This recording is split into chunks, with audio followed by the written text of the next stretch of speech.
Hello, my friend. Welcome to another video. So today I want to tell you a story about this Dutch pour that I had done quite a while ago. It was a split base that I did half pink, half blue. I blew out the paint from the sides of the canvas, let it dry, put a resin coat on it, and it sat. It sat, and it sat. It was one of those paintings that were beautiful, yet it needed something. So I want to introduce you to how I am changing my path when it comes to acrylic pouring, and more specifically, this Dutch pour painting. I am not overly thrilled with just doing an acrylic pour. I will be totally honest with you. I've been playing around in some form of art medium since I was 13 years old. So to just take some paint and blow it out, it's not overly gratifying for me. So I have decided I'm going to start doing this a lot more, where I take a painting and I transform it into something else. Now, for this painting, this one was unique because it already had a resin top coat on it. Now, what you don't realize, or you may not realize, is that it's extremely easy to paint with acrylic paint on top of a resin finish. So this made it super easy for me to cover up that entire pink area and break out my stencils and create a magical underwater scene with a 3D fish. Now, I have sped this up tremendously because it was an extremely long process for me. I ended up doing 5 layers of resin on this painting. And the reason why I did so many is because I was creating these 3D fish, and as you will see soon, a 3D vine. So let me rewind a little bit and tell you what I'm doing here. The first thing I did was I painted that pink area blue. I then broke out my stencils. I love my stencils. I will put a link for those in the description, along with all the products that I use in this video. When I looked at this painting originally, I saw a coral reef. The original Dutch pour painting, just the way it was blown out and the colors, it reminded me of just this big barrier reef with a bunch of coral popping out of it. So that's why I went with this theme. Any area that was pink, I just painted blue, and then I used a phthalo turquoise over the top of that. So stencils, I love stencils. They're so easy to use. Just get a little sponge brush and dab on some acrylic paint. Now you'll notice I'm using white, and I like to use white first and then paint over with my colors so that they're nice and vibrant. Now I will forewarn you that some of these corals I covered up. This is just my process of how I work. You know, I have ideas, I put them down. Sometimes I go with them, sometimes I alter them, sometimes I cover them. So while I'm painting with these two colors, let me talk to you about how I'm going to achieve the 3D look. What you're going to be doing with the 3D look is you're going to be painting a layer down. You're going to be covering that layer with a layer of resin, letting it dry. And then you're going to come back in when it's dry, paint another layer, let that dry, resin it, let that dry, paint another layer, and it's like you're building layer upon layer in between the resin. So it's a very, very long process. It's very tedious, but the effects are so lifelike. And, you know, you can see a little bit of it on this video, but videos never do justice to resin as far as I'm concerned. You just have to see it in person. So my first idea, though, for painting the fish was to use this fine line bottle and fill in the cracks of the scales and let it dry and then paint the inside of the scales a different color. And then I said, yeah, no. Remember, I start a process, I change my mind. This is a big theme in this video. I decided to go an alternate route. So I just filled it all in with the orange. And then I came back in and did something separate later, which you will be seeing. So this yellow tang fish here, I believe that's a tang. Probably not, but that's what I believe it is going to be my second focal point of the piece. My third focal point will be a huge coral that I create. So now what you're seeing here is one of those stencils that I put down. And then I took some paint and I actually extended it to make it longer. You can see the red lines there. So I did that with a paintbrush. And then I came in and just with a paintbrush going side to side there, made some more of these little petals on the extended branches I created. Again, I told you I'd put many, many hours into this, so I could not show you all of the painting, but as you can see, I drew a big red piece of coral here that I am now outlining in white, and then I decided I did not like the white, so I went over it in red, and then later on, I went over it in glitter, red glitter, which it turned out beautiful. So the whole purpose of this video is to give you a little taste of what you can do with your acrylic pour and hopefully inspire you to actually try it. The art doesn't have to stop after the pour. I always say that. So now here for the glue, or for the sand, I'm sorry. For the first time, I'm putting down clear glue and adding a little bit of sand. I will be adding more sand there once I start using the resin, but I wanted to have a thin layer of it. So now you see my coral is more pronounced. I'm doing a little dot work there with the end of my paintbrush. And now I've grabbed a primary element and I'm just painting that blue water area with this beautiful azurite color. Now I chose to use a sponge brush because it creates that beautiful texture that you're seeing there. So that was one of my main reasons for using that. If you don't want the texture, you can just use a paintbrush. So now that I've painted layer 1, it is time to put down the second coat of resin. The first coat was on the original painting.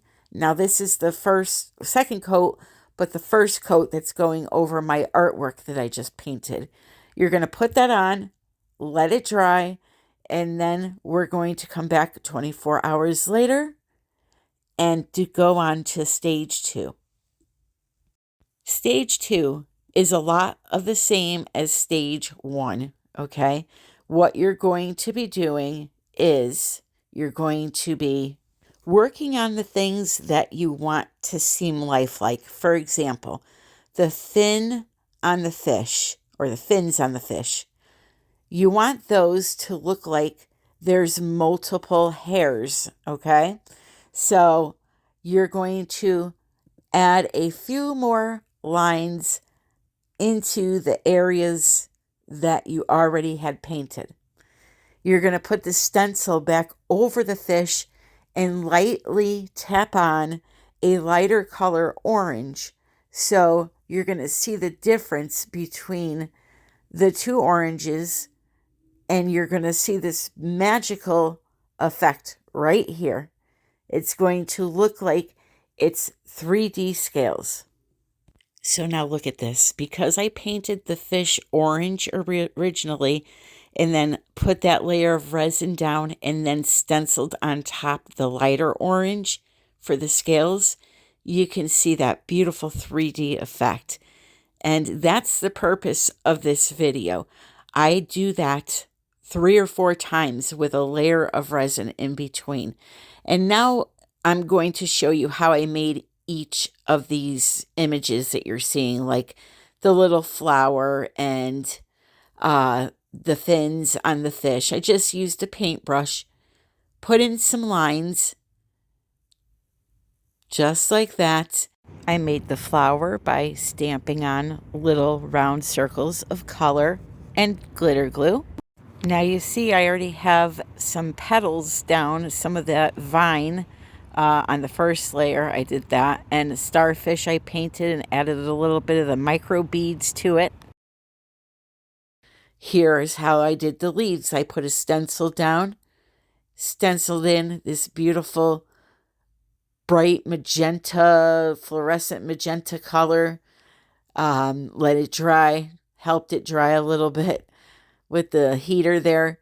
And yeah, it's pretty self-explanatory. You can see what I'm doing. I'm just using these stencils to create the images, painting them in by hand, and then putting a layer of resin down and repeating. So I put that tape down so that I could use the stencil and not hit parts of the tail. So you're going to see here when I peel it up, my tail is going to be protected, but I'll be able to paint a partial part of the leaf there, and it will look like the branches are intertwining underneath the fish's tail. So for the vine, I did two things. I first sponged on the stencil with that hot magenta color. I then came in with a lighter purple color and toned it down a lot with that. And then put a little bit of a white center in it, just like that. Very simple. All right, so let's take a good look at this. So you can see the depth we are starting to build by doing that painting work on different layers of resin. You can see it with this flower here. See how those purple dots are sitting on top of, well, let's see here. Let's get it to focus first. You can see it here with the scales, how it's starting to look pronounced. With the fins that I got the fin hair flying out of. And you're going to start seeing it with the flowers too now. So what I'm going to do is I'm going to put on layer number, let's see, what would this be? The original painting had a layer. We did work. I put down another layer. We did work. So this will be layer 3 of resin. I'll probably go up to 5, 6 layers of resin by the time I'm done with this. But the key now is that every layer I do, I'm going to do a little less work. So, for example, with the fish, when it comes to the scales, after this resin layer cures, I'm going to come in with a stencil and I'm going to put just a little tiny bit of gold, just a little tiny bit right in the center of the orange spots, just to calm it down a little bit, like a warm gold.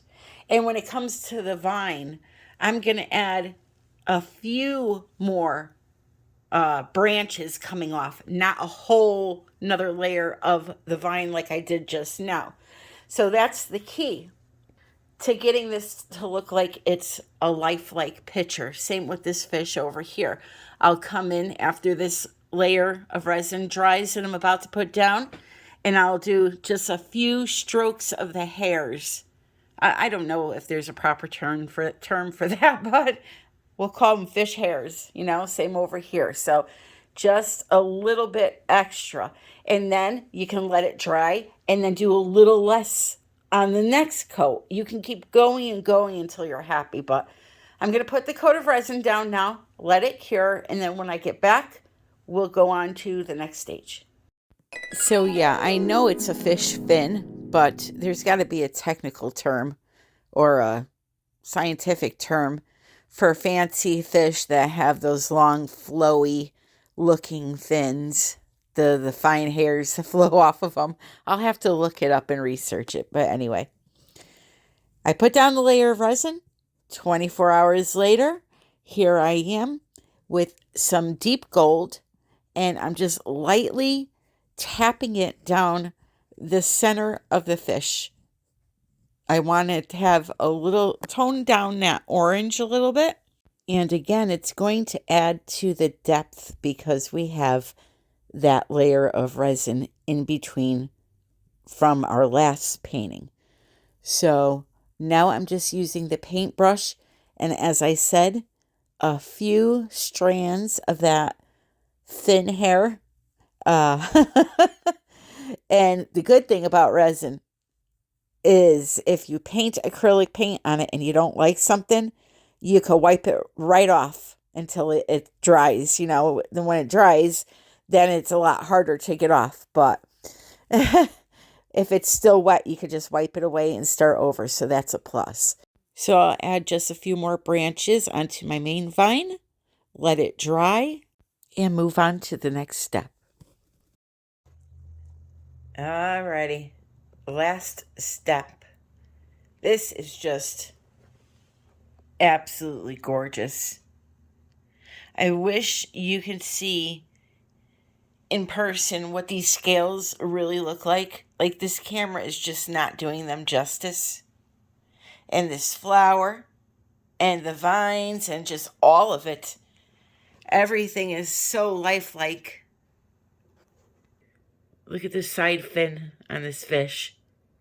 The hairs just, they look like they're just floating.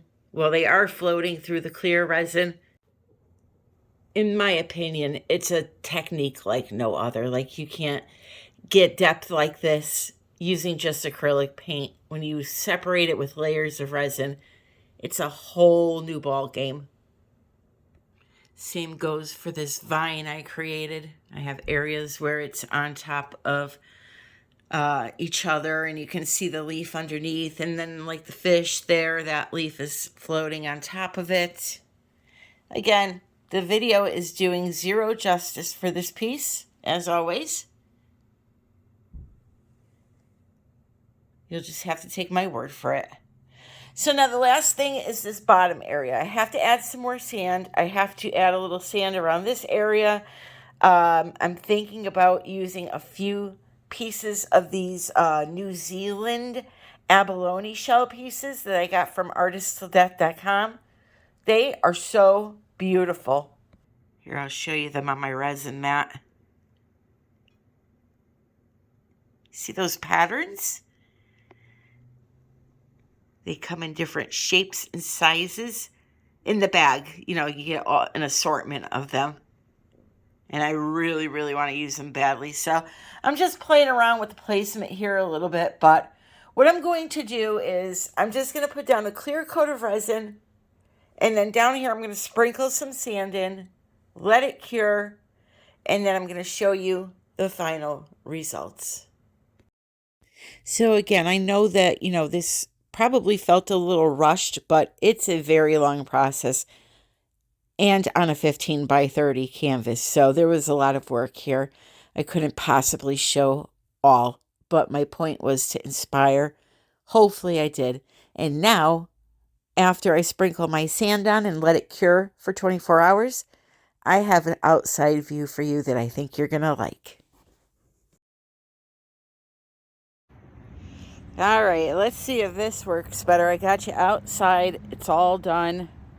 I decided not to go with the abalone shells because they just didn't look right. It's either I load it up with a bunch of shells on the bottom to use those, or just don't use them at all. So I chose to just keep it natural sand looking. I'm hoping you can see how 3D this is. I mean, it is truly amazing.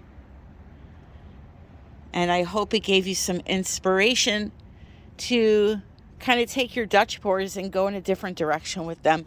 You don't have to stop after the blowing. No, you don't. Blowing, not blowing. Sorry, my northeastern slang is coming out.